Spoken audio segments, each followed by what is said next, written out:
Bonjour à tous, nous sommes très ravis de vous retrouver encore une fois de plus ce matin. Nous avons une invitée, Madame Joëlle, bonjour. Bonjour Madame, comment allez-vous? Ça va très bien et vous, ça va? Ça va bien, grâce à Dieu. Nous feriez-vous l'honneur de vous présenter, de nous dire qui est cette merveilleuse personnalité que nous avons l'honneur de recevoir ce matin? Ok, moi je me nomme Madame Joëlle Chirezi Kadjira. Je suis une femme humanitaire de 19 ans de carrière. Okay. Voilà, j'ai travaillé ici en RDC et je fais au moins 16 ans en RDC. Après, je suis allée en expatriation depuis 2003. Voilà, je suis aussi une femme entrepreneur, mère de 6 enfants. Wow. Merci. Ce qui nous réunit ce matin, que nous aimerions parler de notre thème du mois de mars pour cette année qui est droit, justice, action pour toutes les femmes et filles dans le monde. Alors nous aimerions savoir comment est-ce que vous interprétez ces thèmes dans le cadre de votre travail au quotidien. Ok, dans le contexte de mon travail, cela ne signifie pas seulement de se contenter d'un discours. Okay. Voilà, donc il faut créer des opportunités pour les femmes. Voilà, donc c'est ce qui redonne au moins à la femme sa dignité et son pouvoir de décision. Nous savons que durant ces parcours, il y a plusieurs freins. Alors, quels sont les obstacles qui empêcheraient les femmes et les filles de jouir pleinement de leurs droits? Je peux dire aujourd'hui, dernièrement d'ailleurs, j'ai lu un article des Nations Unies qui nous dit que les femmes aujourd'hui n'ont que droit à 64% de droits juridiques que les hommes. Donc, c'est-à-dire qu'on est encore en dessous. Voilà, nous avons besoin de ressources financières pour quand même aider la femme à évoluer. Okay. Et aujourd'hui, je dirais aussi, nous sommes freinés par nos cultures. Donc, qui nous empêche aussi d'accéder à d'autres responsabilités et tout.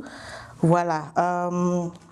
Il y a aussi l'insécurité dans certains contextes où la femme est exposée et ne peut pas vraiment se mettre à l'abri de tout. Nous avons l'habitude de les dire que l'union fait la force.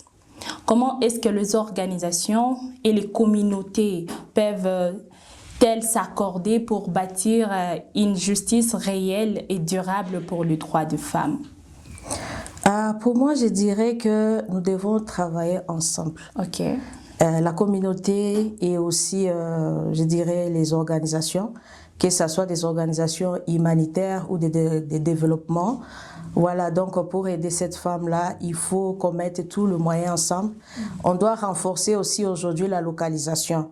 Okay. La localisation, c'est-à-dire engager les femmes, des ONG nationales ou bien locales. Donc, je dirais pour moi, les organisations doivent apporter leur expertise. Okay. Et c'est quoi leur expertise? Il y a des formations qui sont organisées. Voilà, si on peut encourager la femme à participer à ce genre de formations, appuyer aussi leurs petits projets. Voilà, donc dans les cas de financement, il faut les prioriser, surtout les organisations nationales et locales. Voilà, donc c'est ça que j'avais dit, renforcer leurs capacités. Madame Joëlle, vous nous avez dit que vous êtes humanitaire.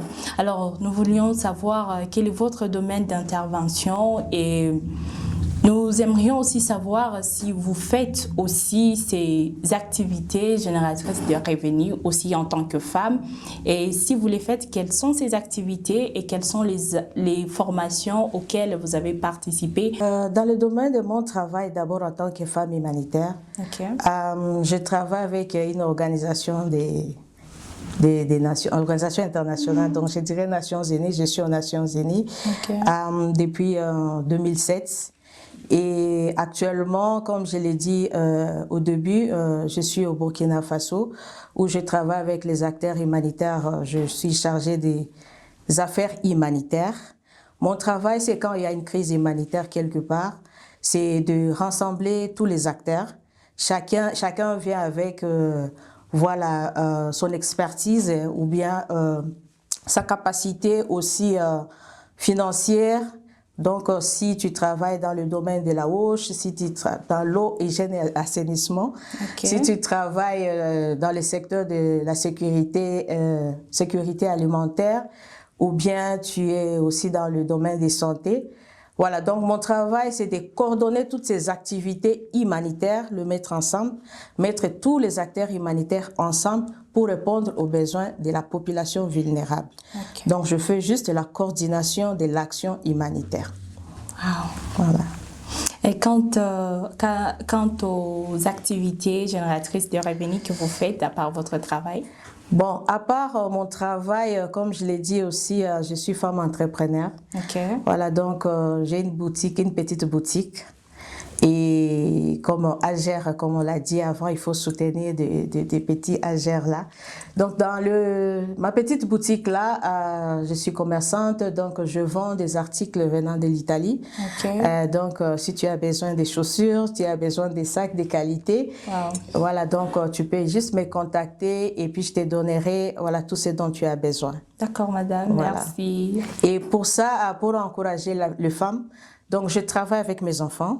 Comme je l'ai dit, j'ai 6 enfants, j'ai 3 garçons et 3 filles. Donc, j'engage aussi mes enfants dans mes activités. Oh. Voilà, merci. Madame Joëlle, avec ce que vous venez de nous dire, nous comprenons que les changements passent aussi par l'affirmation de soi. Quels sont les conseils que vous donneriez aux femmes et aux filles pour qu'elles s'imposent et qu'elles revendiquent leur place dans la société? Moi, le conseil que je peux donner à la femme ou à une fille voilà, qui m'écoute, nous devons créer. Parce que ça ne sert à rien de rester à la maison pensant que voilà, c'est parce que j'ai étudié, j'étais à l'université. Voilà, donc quelqu'un va m'appeler de quelque part des nuls pour, voilà, à cause de mon diplôme et tout. Mais de nous-mêmes, on doit d'abord commencer par créer quelque chose. Commençons par quelque chose parce qu'on dit toujours, une femme financièrement indépendante est une femme qui peut dire non à l'oppression. Il est sûr que ces combats concernent tout le monde.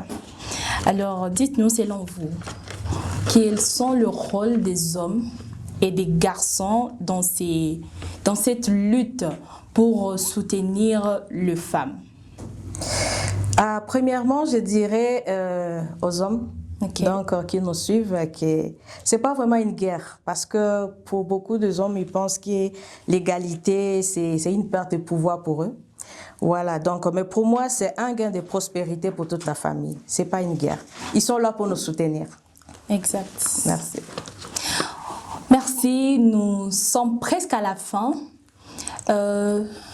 Dites-nous juste, laissez juste un message pour toutes ces femmes qui nous ont suivis ce matin, un message d'espoir et de solidarité. J'ai un petit message pour cette femme ou fille qui m'écoute. Voilà, donc ta valeur n'est pas définie par les épreuves, mais par ta capacité à te relever. Merci beaucoup, Madame Joëlle, d'avoir accepté notre invitation. S'il vous plaît, dites-nous, donnez-nous au moins l'adresse de votre boutique. Comme ça, je pense qu'il y a certaines femmes qui seront intéressées et pourront venir vous soutenir dans votre activité. Actuellement, je vends en ligne parce que je ne suis pas vraiment permanente en ville. Comme je l'ai dit, je travaille au Burkina, mais je vends mes articles en ligne. Voilà, donc j'ai un groupe WhatsApp que je gère avec tous mes clients. Je suis aussi connectée sur TikTok au nom de Yema's Family. Donc si vous tapez juste Yema Family, vous allez me retrouver avec voilà, le contenu qui sont affichés dedans. Donc j'ai tous les articles dedans.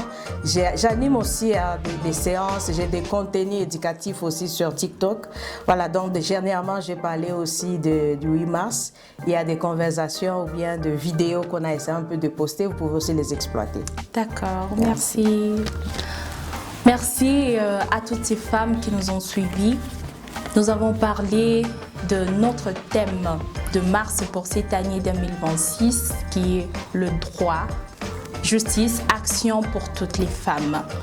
Nous vous demandons juste de retenir une chose, votre détermination et votre force. Ne baissez jamais les bras. Merci de nous avoir suivis et à très bientôt sur IGNL TV.